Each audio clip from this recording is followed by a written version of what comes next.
If I do what I'm doing now, which is record a thought to go immediately, it generally bumps something I'd already recorded. And that decision comes down to, is a lengthy piece on the origins of coinage something that has to come out right now, or can it be deferred? Whereas the immediate thought I've got on something that appeared in the news in the last couple of days, that really needs to happen right now. And the thing that caught my attention is this. An ancient gold coin, once thought to be fake, has now been authenticated, revealing the existence of a 3rd century Roman commander. I think it's useful here to offer some commentary on both the general issue of how historians deal with fakes and also on how the media often misreports historical inquiry. Fakes come in an enormous variety, from contemporary forgeries to tourist traps. Some fakes are just designed to look exactly like an actual historical object. For example, in the 17th century, under slightly bonkers instruction from the Mughal Emperor Jahangir, coins were engraved with a zodiac sign for the month of their issue. The coins are not rare, but they were almost immediately interesting to people, and so in the 18th and 19th century we get copies of those made. Mistaking a copy for an original is unlikely to skew historical interpretation. But the Sponsian coin is different. This might be, if genuine, evidence of an otherwise unattested Roman emperor, or at least of somebody who would like to have made that claim. And that is the thing that media outlets in particular have picked up on. A Roman coin that has baffled historians, thought to have been a fake for hundreds of years. A close look shows pit marks. These and its crude design led to the experts thinking it was made by forgers in the 18th century. There are some issues with that. As an article by Ian Campbell in the Numismatic Chronicle in 1997 illustrates, the authenticity has been speculated on, but broadly speaking, the consensus does seem to be that it is an ancient object, even if not an official coin. The coins are relatively well known, and because they're cast at this period, Roman coins would be by and large die struck, that they can't be official issues. They fall into this weird halfway house, and it's rare, but it's not impossible for an object to fall in here, where we're not 100% certain the object is genuine, or we think there's a possibility it might be a modern forgery, but we suspect it's more likely it's an ancient object, but we don't fully understand who made it, when, or why. So yes, the news reports are seriously over-egging things when they say is an emperor, an important historical figure in his own time, thought to have been a fake, been written off by all the experts and the historians. This sort of narrative is unfortunately all too common in popular media. It seems in this case to have been encouraged by the academics involved for publicity reasons, but it's a common part of news reporting, anti-elitist, anti-expertise sentiments. The BBC wants to attract viewers, and this kind of lie, which is intended to feed the idea that experts are actually fairly stupid, or that certain disciplines in the humanities, historians in this case, are incompetent and they need to be rescued from their errors by proper scientists. And yeah, for any of this to make sense, which it doesn't, Pearson would have to be somebody who doesn't actually have any expertise, which obviously he does.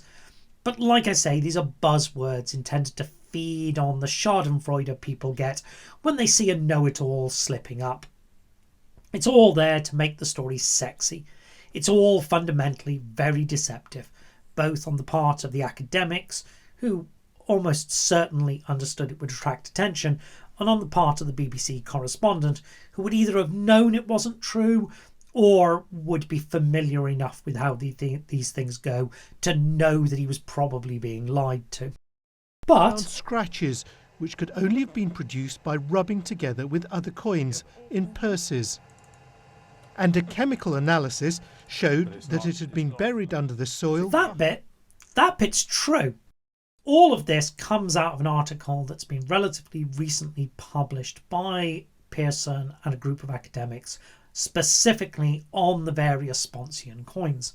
And there's a whole bunch of stuff in that article that is genuinely solid work and, contrary to the reporting, is entirely normal for how historians go about deciding on questions of authenticity. Starting with cataloguing and provenance. How were the coins found? How much variety is there? Do they look like known historical objects or like known fakes? And the answers to those questions are why, through the 1990s, the preponderance of opinion has come down in favour of the coins being old. The paper then goes on to add a bunch of material science tests, in this chart comparing silver and copper traces to those in genuine Roman coins. And this kind of thing is incredibly useful. This is genuine new data. Tough to interpret new data. The metal content doesn't look like that of a Roman coin, but it also doesn't look like that of a forger. Forgers usually use a single batch of metal when they make something, so they usually get the wrong values, but they get consistently the wrong values. They then look at evidence of wear on the surface of the coins, scratches caused by everyday use, what numismatists call purse or bag marks, and traces of dirt to see if there is evidence of the coins having been used and buried archaeologically. And that's a really good bit of the paper. There's nothing new in looking for that.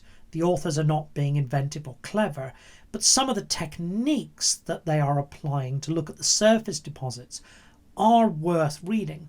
Yes, a forger can fake this. Forgers do. They rattle their coins in bags. They bury them with something corrosive to try and recreate realistic wear and patina. Do I think a mid-18th century forger went to that trouble? No, probably not. So all in all, it's a genuinely interesting paper that does add quite a bit. Yes, it's wrapped up in a deceptive presentation which is chasing publicity. Successfully, it seems, but that doesn't mean the interesting bits aren't interesting. The biggest question that it leaves you with is, why are the coins cast? The authors imagine a 6-stage production process, but the very first bit they imagine is that someone made a hard metal negative relief image of the coin. Do you know what we call a hard metal negative relief image of a coin in numismatics? A die. If they made a die, why in heaven's name would they use it to make a mould instead of just striking coins? In a world where official coinage is die struck, you cast coins because you lack the equipment and expertise to make dies. That is why it's restricted to non-Roman imitation of Roman coins, unofficial contemporary production, and modern forgers. And that is still the same basic question that has puzzled historians since the 19th century. Why are these coins cast? And yes, scientists confirm what most historians thought and incrementally improve our understanding of well-known Roman coins would make a lousy headline. But it's actually what's going on here. And it's actually how historical problems get solved. And it's actually what good historical work, what all good academic research consists of. It would be nice if news outlets occasionally recognised that and didn't force researchers into these silly games for publicity.